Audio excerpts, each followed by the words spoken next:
All right, so welcome back to the channel. This is day 2 of figuring out how to make money in Bali with only 2 months left. And today's a special day because I paid rent today, which meant a lot of money went out my account. Well, more money than usual. And so that has lit a little bit of a fire up my butt to just get moving. And I think I mentioned this yesterday, but I felt like I was stalling a little bit.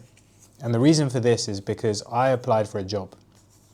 And to give you a bit of a long story short, this job was something that I really felt like I wanted, and I put a lot of effort into it. And I applied for this job, and it's a very competitive company.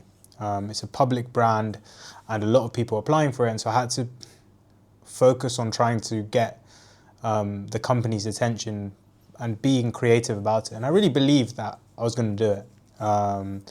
And what I did was I created this video, I got hired an editor to edit it.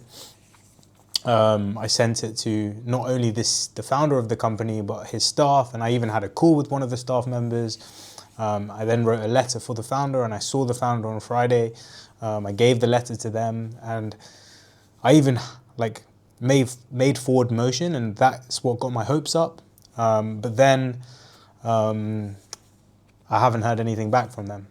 And again, I mentioned this yesterday, I'm very empathetic. They're very busy. They've got internal processes. It's a big company. And so it's nothing to do with them. It's all to do with what's going on up here. And I just want to be completely candid about how I'm feeling about this whole process, because to be honest, I let my mind run away from me a little bit. I allowed the radio silence or the lack of them coming back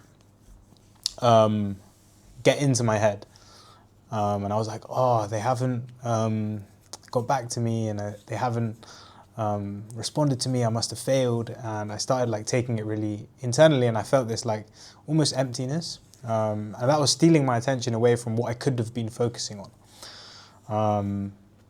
And for the first couple of days, I was refreshing my emails, and I always do this whenever I have a job opportunity or some sort of opportunity and I'm waiting to hear back from someone. I always go onto my emails and refresh as if that's magically gonna get them to respond or something. And then I don't know if I'm sensitive to dopamine, but I always kind of get addicted to that, because I know that there's some sort of chemical response going on there, and my brain's yeah, let's check that more, but nothing's gonna happen. And I mean, I've had to reflect over the last few days a little bit, and just give myself a bit of a pep talk. I started, instead of going on social media, I started reading a great book, and it's, I guess, reframed things for me.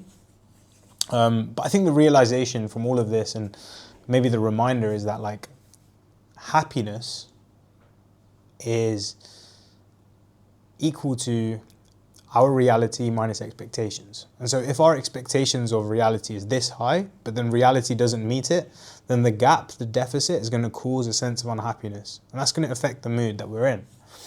And the only reason why we feel unhappy is just because our expectations are being unmet by the reality that exists right now.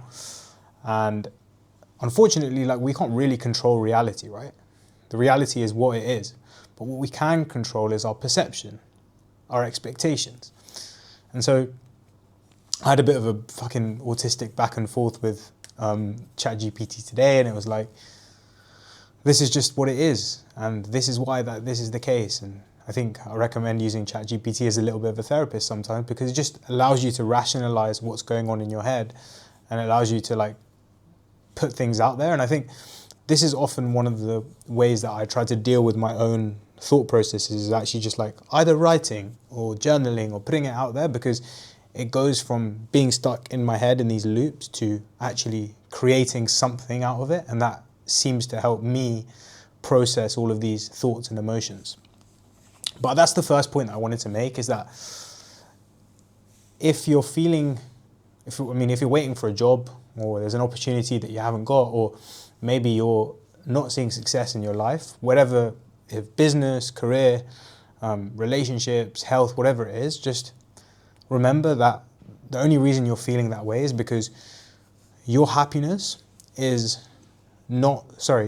reality is not meeting your expectations, And the easiest thing to do there is just lower your expectations or change your expectations or control your expectations. And then that allows you to move on, because once your expectations are changed, it changes your mood.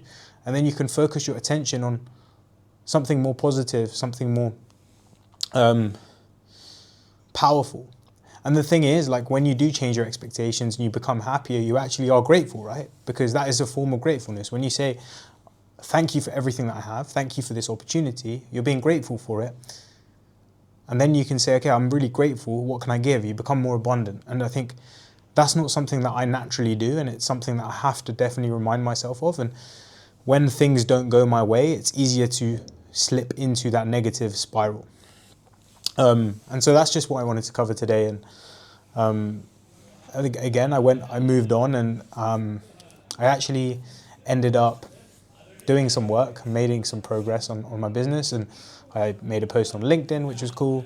I started connecting with people, and what I did was I really don't want to overthink this. At the moment, I just want to take action, and just learn from it and see what happens, because the thing is, I don't know what's going to work. And the thing is, that's the thing with these kind of things, you don't actually know what's going to work. So sometimes it's just better to turn your brain off and just take a shitload of action and see what happens.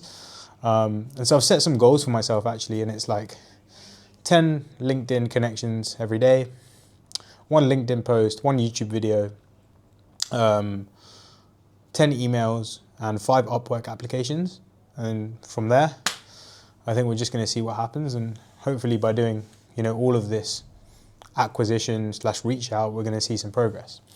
And I think that even doing a little bit of action is giving me a sense of forward motion. And that's the next thing that I want to talk about, is that, like, if you're feeling stuck, just start moving. Literally, don't think about it. Maybe just get out a pen and paper, or get out your laptop and just start writing. Start doing something, because as you start moving, you'll get clarity through the movement.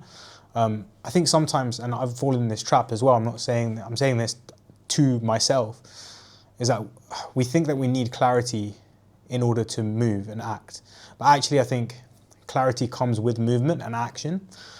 And so, especially in business, I think it's so important just to take action and then learn from it, versus trying to overthink everything. And I think I've grown up as an overthinker. And I think maybe this is how society now is kind of created, where, like, people do overthink things because we think that every single failure is a bad thing, but actually failing forwards and learning from each failure is the best way to learn, because the more failures that you can have, the more times that you fail, the more feedback you get. And Stephen Bartlett says this, and he says failure is feedback is knowledge, and knowledge is power.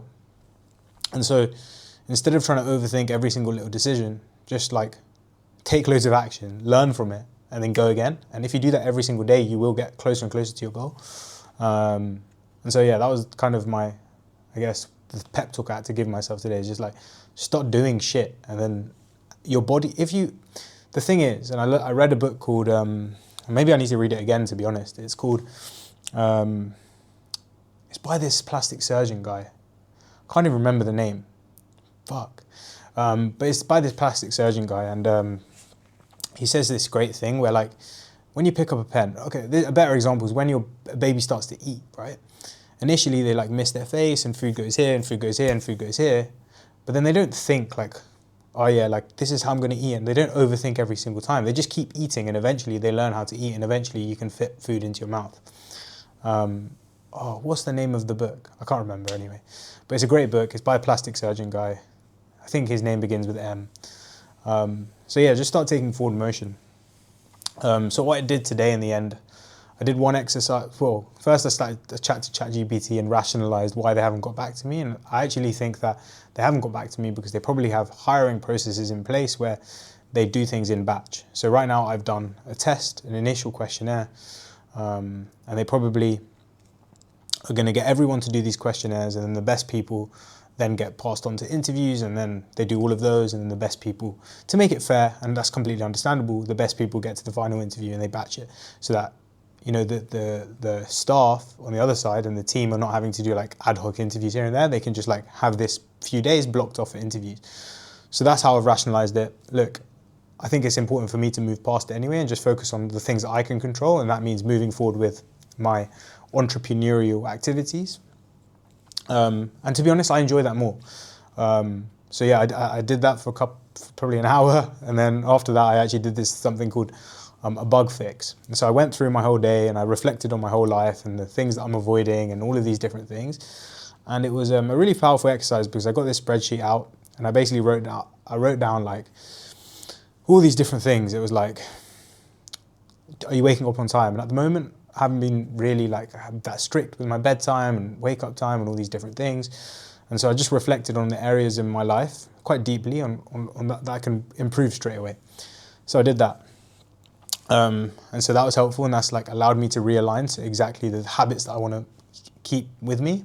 And then after that, I went onto LinkedIn, I made a post, and then I connected with, I think, maybe 10, 11 people, or I sent connection requests. And yeah, like hopefully some of them accept and I can start opening some conversations and just surfacing with the market and understanding what's going on. And I think that's one of the most important things in business. Like we overthink the logo, we overthink the website, we overthink the name, we even overthink the niche. But actually, if you just start having conversations with potential people that you can work with, then you can learn and you can figure out what they want. And then from that, you can literally just get business. And if you can be helpful and if you can just aim to, the way I'm thinking about it is like, what is the principles like behind people that make money? And it's that they find people that are in pain, that have problems that need to be solved, and they have the solution to those problems. And so if you can just identify what the problems are by talking to people, and then find a solution for them in a non-salesy way, like you're not going with the intent of selling, you're going in with the intent of finding a solution, or I guess stereotypical sales, then it's probably going to be easier for your mind to manage because you're not going into it with an expectation of like, oh yeah, I need to sell this thing. It's just like, I'm going to find out more about this person and whether they need help. And you're thinking about things a little bit more, like less with labels of like, this is a lead and this is a conversion and this is there. And like, yeah, it's good to track these numbers. And that's I guess another thing that I want to talk about is that I actually was tracking everything before. I was tracking the number of Upwork applications that I was doing. I was tracking my deep work time. I was tracking all these things. And I think that's a good way to go through life. You track on what your inputs are, but then actually there's also this like almost more spiritual way of like doing business, which is just like, I'm going to connect with this person and have a conversation and find out about them. And then when you do that, you can then create these solutions because you've actually just gone about it with this like authentic approach. So that's kind of the thing that I'm thinking about at the moment. So yeah, that's a reflection on today. But yeah, if you're watching this, then let's connect, leave a comment down below. And yeah, love to hear from you. Thank you.